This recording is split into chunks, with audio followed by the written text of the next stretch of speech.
I am Sofia, and I am originally from Australia. Welcome to Studio Sessions, a video series for creative performers. Each week we go behind the scenes on the shoots and sit down with guests to discuss their careers, the creative industry, and share the lessons they've learned along the way. Cool. Welcome to the show. Thank you. How's your day been today? Amazing. We did a great shoot, had some great shots, and I'm just so excited to see it. And it's so nice to work with you finally. So Australia, what was it like growing up there? The training in Australia is so different compared to the UK in general. I find in Australia it's a lot more technical and difficult, I think, as well. Our training is very more hardcore and more like American style, technique-wise, where when I came here, not many people had the technique. Not like ballet technique, is more the tricks and what kind of technique is it that's different? Like pirouettes and not nice legs and jumps. It's more like the tricky technical parts. I find in college in London or the UK, people who I've spoken to have said that they learn just to do a double or triple pirouette and that's all they needed to do, and they don't really do the corner work, the repetition of training those styles. And I guess you don't need it when you're older, which I've kind of realized, but it's still good to just stand out. I feel like when I did move here, not many people could do that, and they're like, whoa, who's this person doing all that stuff? Because it is good when it comes to a freestyle audition, or you need to just show something to show off a bit. You just have a little thing up your sleeve, and not many people can do it, And what was it that got you into dance originally? I started when I was 2. So my mum apparently saw me dancing a lot when I was tiny. Wiggling around. Yeah, literally. And she was like, well, I think I was dancing to High Five. And I was like, she was like, well, let's just take her into dancing. And then I started at 2 or 3. And then I pretty much have non-stopped dancing. I left school at, I don't know the difference in the years, but I must have been 14.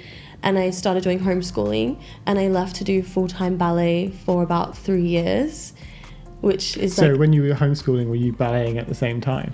Yeah, so basically from Monday to Friday, I did 6 to 7 hours of ballet, and then my mum would pick me up from Brisbane and drive me about an hour and a half all the way down to my other studio, and then I'd do my commercial, lyrical, contemporary till about 8-9 p.m. and then I'd drive home. I lived in between both of them, and I did that every day for 3 years. That's insane. And then you'd think, when does she do school? I didn't really. No kid wants to do school on a Saturday or a Sunday, but I'd probably do 1 hour a week. It's so bad, but I passed everything and I was still good, but I just really mainly focused on dancing. And what was it about dance that you were like, this is what I have to spend my life doing? I think I've always been really good at it, and I know the confidence within myself. I feel like I can't give this up. I knew I had a talent with all the competitions and everything. I got to travel when I won the nationals. I got to go to America, and I got to go to Spain. I think I went once. So it's that was exciting to me at a younger age. So then when I moved to London at 18, I literally graduated, turned 18, 3 days later, moved to London with my mum, thankfully. And it just kind of it's hard moving to a whole different country, but I feel the dedication that I've had my whole life just made me feel the pressure of it, I have to do this, I have to succeed. And when I turned 18, that's when I just wanted to work as much as I can. Do you feel as well having your mum support you makes such a difference? 100%. I don't think I'd be able to be living in London. I don't think I would have made that move at 18. That's such a big move for someone so young. And I've always lived at home. So she's from Sweden and she wanted to be closer to home anyway, so it just made sense. Yeah. And it actually worked out well, because even though I didn't want to move at that age, now that I am 24, the stuff that when I was in classes back at 18, it's actually helped me, because the connections I already made, I didn't just come 2 years ago, you know. Fresh. Yeah. So moving on to the first look from today, what was that and what made you bring that? The latex look. I wanted to do that because I just think it's kind of sexy. It's matrix, the leg lines, and it's shiny. It's not just a high-waisted pants and it is high-waisted, but it's got the V. As soon as I saw the V, I was like, that's making my legs look a lot longer, the cut in it. I just feel I haven't done that, and I haven't seen someone do latex. And where did you find the outfit? It's my friend's company called Scarlet Society Label, and she like makes these custom and her own like latex outfits. So like dresses, mini skirts, like lingerie as well. And then that piece, I found it. I was like, that's perfect. It was so cool. I feel like thinking about outfits in terms of like the lines that it shows, I feel like is really important. And obviously you kind of came with I want to show these certain like lines and shapes. Yeah. And those kind of just like exaggerated it. Yeah, exactly. So the V, and she made the V top for me. She didn't have that originally. She was like, oh, I'll add that in the top. And I was like, that's perfect. Just feel like it made a bit of like an edgier look rather than it being so plain bandeau top. Yeah. And when it kind of came to planning your looks today, what did you kind of think about in terms of portfolio?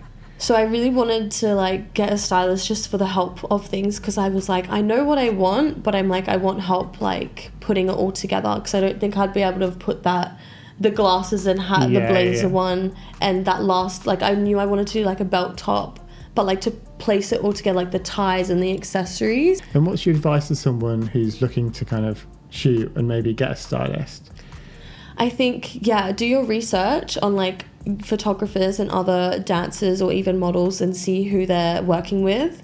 And then from there, I guess with stylists, I do recommend one for sure. Like you don't need one maybe for your first one, but like if you want to put something together where it's a bit edgier and you maybe don't have everything in your wardrobe, they can help you source it. So I definitely think you should look into that, or just like do your research. Like I was on Pinterest and just looking at all these different outfits. It's hard to find dancer portfolios, but like just like you need a vision. I think when you have the vision, you can make it work, and you'll be like, that's what I need, that's what I don't have, and I'm gonna look for that. Yeah, I find it just takes that little spark of inspiration to be like, boom, that's you it. need to just look around a bit and then just be like, okay, I like that. Like even looking at like the lighting could even be an inspiration, or like the colors. It just depends what you have and what you need. But for a portfolio, I think definitely think of the basics first, of like underlying just the plain lines and like a street one. Don't go too crazy. So the competitions you won when you were younger, what were they, and what was it that kind of like you learned from doing those? Competitions was like, I feel like I got so competitive. Like I'm trying to like bring back to when I was competing. I think my first solo was at 6, and then I was competing till at least 16, 17. I think when you get to that age, it's like, okay, you have to stop now. Yeah.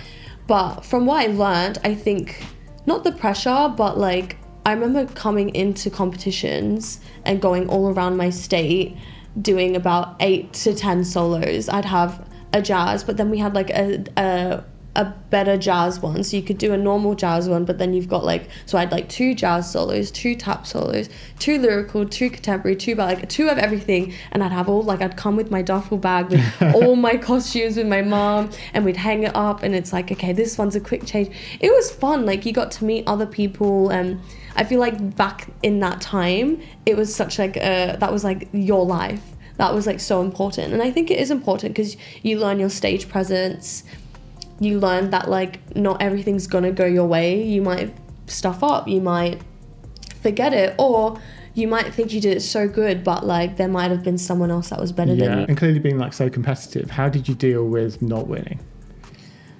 Yeah, that was hard. I feel like when I was a bit younger, I think I maybe probably threw a bit of a tantrum. My mum said once when I didn't win, I did not do well, but most of the times I was winning. Towards the end, I trained, like especially because I had my ballet technique, I was winning most of when I got older, nationals. It was always like me and another girl would be like this, but it got to a point where it was like you won the top national one, so then you kind of stopped because it's like, well, because now it's like there's no point of going again because you've won it already, and that's when they take you to a trip overseas. But not winning, I guess you just can't beat yourself up. Like everything happens for a reason, and you work hard, and sometimes someone works harder or someone might be better. You're not going to be the best in every, and obviously it's one judge sometimes, so it's just that one opinion.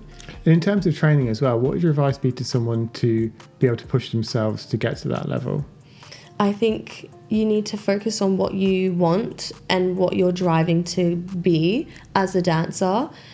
And obviously things can change, but like you need to have love for it for sure to go further. You can't just do it because you've got nothing else to do. You want to have the passion and the inspiration to keep going, and then the drive to figure out like what you actually want to do in your career, because I feel like that will make you keep working hard to it. Because I had a bit of a break last year, and I feel like I kind of struggled of what I wanted to do, and I slacked off a bit, and I feel like I didn't go to classes, and I kind of was like, I just want to work, like I don't need to train. I've been training my whole life, because I have been. But then I kind of switched my mentality and was like, training, you have to, I fell back in love with dancing, I think, and that's what has really made me drive and push to want to do more. Because in the audition room, I'm actually wanting it, where sometimes I'd go in and be like, whatever, it's fine, like I've got the talent, if they want me, they want me, they don't, they don't. But I feel like now it's like more of a want. I'm getting older, like there's a drive. I go into that room and I'm like, I put a bit too much pressure on myself, where I stress out a bit, but like I think it's still good, because then you can tell the difference between someone that really wants it and someone that doesn't. Yeah, definitely. Moving on to the second look from today, what was that and what made you bring that? That was like the street urban look. So it was like a baggy, oversized blazer with a t-shirt and some lingerie underneath to keep it still sensual. And then we got a street cap and some sunglasses. We had the tie, some gold jewelry. And loads of magazines. Yeah, and the magazines. Yeah, I had to do it. I got some inspiration on Pinterest. And then I realized my friend who used to live with me, I was like, oh yeah, you've got magazines. And I was like, can I borrow some? He's like, yeah, it's still at your house. So I've looked at my house and I've got like 3 massive piles. Like that's not even half of one what I had. So I was like, I'll just take as much as I can, because I want it to look good. And so all these magazines were in your house and you didn't notice? I had no idea, because it was in one of my other house's roommates, like in their room. So I don't go in that room, but it was like, yeah, it's there. I was like, oh my God, I had no idea. It was very convenient. And so kind of, you were talking about how last year you kind of like took a step back a little bit. What was it that made you take that step back, and like, how did you deal within that year? I think it was just a distraction. I think when COVID happened years ago, I obviously was living here, but I think when it happened, I've never lived a normal life. So that kind of stripped it back and was like, well, there's no dancing going on. Obviously, you could have done the Zoom meeting things, but I was living in London in a small little bedroom. I literally had about this much between my wall and my bed.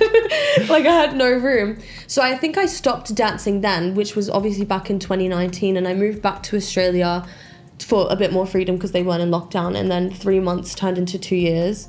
So 2 years then, and I was dancing a bit, but I think I focused on having a normal life. I kind of stopped dancing. Yeah. But that talent was still there. I never was worried about that.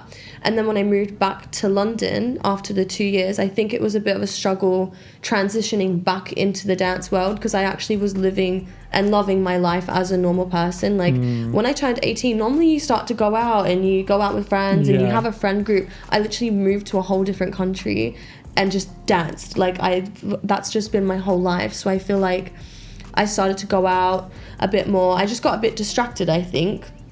And I was still taking classes here and there, but I just wasn't in love with it more. I was more like, I like my life. I like having a normal life. And I think that is okay, because to not really have that in not just your childhood, but just in your whole life in general. Yeah, I feel like there has to be the balance somewhere. The balance. Where it's like you have a separate life outside of dance. Exactly. How do you balance that now? So obviously it was like one way, and then the other way.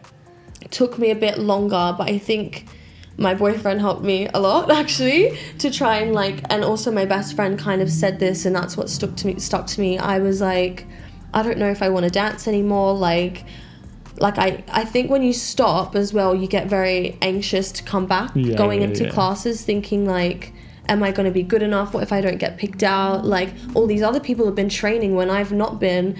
Like I just didn't feel my confident self anymore. So that also stopped me from going. So I was like, I'm not going to go. I found every reason not to go. But to balance it now, I think I just started to do that one class, and I was like, okay, that made me feel good. I did another class, and then my confidence got back up. And now balancing it, I find, because I love it now, but I also have the life, I kind of experience both. It's easy to just balance it anyways, because you've got your friends that aren't dancers, and then you've got your dancer friends. But I feel like right now that I've got a boyfriend too, he's a dancer, so it's like kind of like we have both of our lives intertwined, but we do things outside of dancing that is a lot nicer and just like more wholesome. So it's not all about dance. That's why I think I can't be that person that's just dance, and all they speak about is that.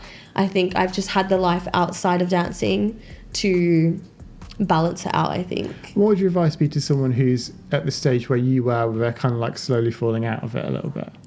I think you just need to listen to your body, because sometimes you might need a break, and then maybe sometimes you're being lazy. That's what I was like struggling with, but I think I did need that break, but then I did become lazy. So I think you need to listen to yourself, and if you do need a break and you feel like you're falling out of love with it, maybe have that break and like find something in life that you do enjoy, and then maybe like when you feel a bit more connected with yourself, I feel like then you could probably start to come back. But then obviously it's not for everyone, you know. I just find, listen to yourself, and my break was a little longer than expected, but I'm still here and I'm still doing what I love to do now. Brilliant. Moving on to the third look from today, what was that and what made you bring that? Which one was the third? Oh, the sports look. Sports look, just thought like I haven't got anything that's very fitness sporty wise, and I wanted to put myself forward for campaigns and stuff like that. So I was like, I didn't want to buy a set. I was like, I've already got a black nice set, so just keep it simple, a little short with the V, which made my waist, I guess, look smaller, and then just the matching top. I think, just a simple, the wet hair, I think, makes it look like you've been sweating in the gym. Like, that look is very simple, but it's effective. So when you like first moved to London, obviously you didn't have any friends apart from your mum. How did you kind of build that friendship group? I think the first thing I did, the second day I moved here, I went to Move It. And obviously that's like a massive thing here.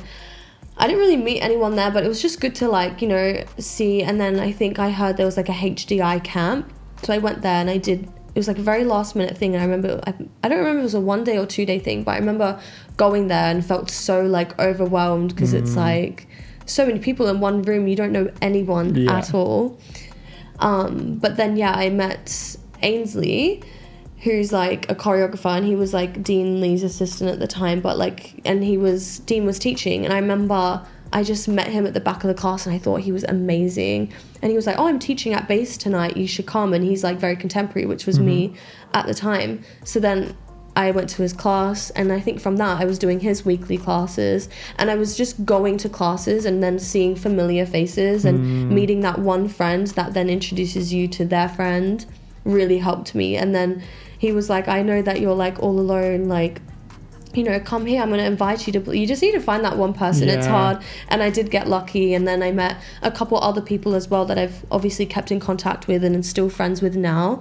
It's just finding that one person and just making the effort as well. If you did meet someone, you followed them, like message them and say, oh, are you free to like get a coffee? Because I feel like people do appreciate that little reach out, because it's like you're not going to reach out unless you're like wanting to do something, Also, I feel like the going for the coffee thing as well is just a nice away from dance. It's kind of like a real world kind of thing. Exactly. And I feel like getting to know someone on a real level is like super important. And then that's the balance as well. It's like we're not just meeting up at classes, we're also doing something outside of that, which is then taking you outside of dancing, and you can connect as human to human, not dancer to dancer. So arriving in London, you've made some friends now. How does it work in terms of getting work and stuff from there? Yeah, so I've had a couple Australian friends that were older than me that were like my teachers back in my full-time school that lived in London before. So we kind of contacted them and was like, who do we do? Like, who do we ask? Like, who do we message? So they sent me like email lists. So as soon as what I did is got here, got the emails, copied and pasted like a message explaining I've moved from Australia, I'm this age, here's my CV, headshot, body shot, would love to be signed, send a nice long professional message. And then some got back to me like straight away, and then I'd get a meeting, and I think I signed with 2 agencies within the first week I was here, which Amazing. Is very lucky of me, because with AMCK, Ainsley and Ricky Jinks actually put me forward as like a, what's the word, not like a reference, but they were like, she's new. They, they trusted like a me. vouch for you almost. They vouched for me. So that was good, because a lot of people like, how did you do that? I've been here, like, I've been dancing for 4 years and I still can't get with them. And then Mass replied to me on email, and I had a meeting straight away with them, and I got signed within like the first week. And then again with the other ones, I think they got back slower, but again, they call you in for a meeting, they meet with you, they see your videos that you've sent as well, and then they will hopefully sign you. And what kind of videos did you send? I think I had 2 like show reel kind of ones from Australia, but like ones that I created a dance for my full-time student. I just got it professionally filmed. It's like 1-2 minutes. I sent that one in, and then I had like a little show reel as well, or even any class videos. And I do recommend going into like a studio. I've been doing that recently, and just filming yourself. Even if you do a class and it wasn't filmed properly, go and do it yourself and film it through the mirror, or get your friend to film it. And then that will be good too, because then it just shows who you are. Like, that's just you in that studio. It's no distractions of anyone else in class. Also, I feel like that shows a level of professionalism as well, of like, you've not just got, you've made the effort to go and hire that studio and film this. Yeah, gone out of, like, you've taken the time out of your day to do that, so it's like a bit more effort. So moving on to the final look from today, what was that one made you bring The there? final look, I really wanted to do like a belt top. I don't know, I've seen a couple people do it, but like, I don't know, it's a bit edgy.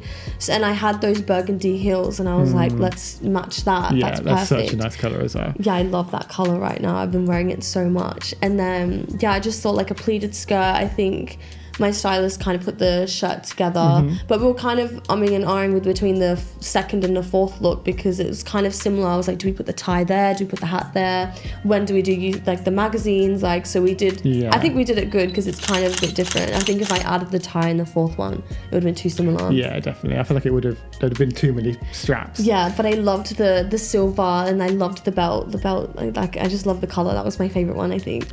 And moving on to kind of like getting jobs and stuff in the industry, what was like the first big jobs you got, and what's some highlights? What was my first big job? I think maths really pushed me forward, like, for most of them at my first, because I was here for like a year. And my first big job, I would say, is I did an audition. Like, I wasn't open call, but it was through maths, and I got through the final. And I remember the recalls, and there was so many cuts. There's not actually a lot of auditions now like this anymore, but it used to be this was in 2019. Went there, they did a cut, they did boys, girls, cut, I think, like, and then we had to come back like the second day. I've never done that before. Come back the second day, cut it again to like about 10 people, I think. And then, yeah, it was like we were kind of waiting, and then like the next day I found out and I got it. So I was 18, and it was just X Factor in Italy, but it was like a 10-week, was it 10 weeks or 13? It was a very long, it was like 2.5 to 3 months I was in Italy. And it was great, because like every week we had to do about 5 to 6 routines, but then obviously you don't know who's going to go out the week after, so you're preparing, but then that person might be out. So then every week it was actually quite intense, but I loved it, because I feel like when you're younger, you're like thriving, you've got more drive to like want to do more. Whereas sometimes I'm on jobs now and people are like, oh, I'm tired, but I get it, you're older, like. But I would say that was my biggest job, X Factor Italy. And I did a music video as well with Ella Henderson and Jax Jones, but they weren't in it. I was just the main dancer, and I was dancing with this camera on like an arm, and it moved, so it was like programmed. A robot, yeah. So then I had to program it like the whole day before, just me, but it was so scary, because like I could have been hit anytime, so I had to make sure I was in quick as well. Very quick. It was like shoom, shoom. But yeah, that was probably my 2 big jobs that year, what I can remember. And from those, like, what did you learn? Like, what was your expectations going into that compared to what it was actually like? I think for the X Factor one, I had no idea what to expect, because I haven't done a job for that long, let alone in a different country where they don't really speak English. But obviously there was English dancers, but I think I had no idea. Was the person choreographing it English? Yeah, it was an Australian choreographer actually, but they live here. But I find I didn't know what to expect at all, and obviously this was so long ago, so I'm trying to think, but I just remember it was getting really hard, and it was a lot of choreography, and then by the time you get to the week 9, it was like, okay, let's redo that from week 1, like put it all together. I just remember it being a lot, but I don't remember it being a bad thing at all. I remember it being challenging. Like, I always love a challenge on a job or in class. Like, I like it to be hard and to do the most sometimes. And how do you challenge yourself? I think I just take myself to classes. What I need to challenge myself is actually going to hip-hop classes. My mum never let me do hip-hop when I was younger, because she just didn't like the music. So I was very ballet trained. So challenge-wise, I feel like it's just being not in my comfort zone and challenging myself to like maybe go in that first group and not wait right to the end. I feel like that's a good challenge, just to like see what happens, put yourself under pressure. If you could speak to your 6-year-old self, what would you say to her? I feel like I would say everything that you dream and everything that you worry and stress about when you get older, everything's going to be okay, I think. And it's like sometimes you're so harsh on yourself now, even if you look back on a year ago. It's crazy because I'm harsh on myself now, but I look back on a year ago and I'm like, oh my God, like I was this and I was that, but a year ago I was harsh on myself. So I'm trying to love myself and be nice to myself, because at the end of the day, I was that 6-year-old girl, and you have to look at a photo of her sometimes and be like, would you say that to her? No. So why do you say it to yourself now? Love that. Thank you so much. This has been amazing. Okay. Thank you. Thank you so much for watching. If you liked this episode, please share it. If you want to see more of these, click subscribe. And if you've got any questions or anything you want to ask, just drop them in the comments below. See you in the next session.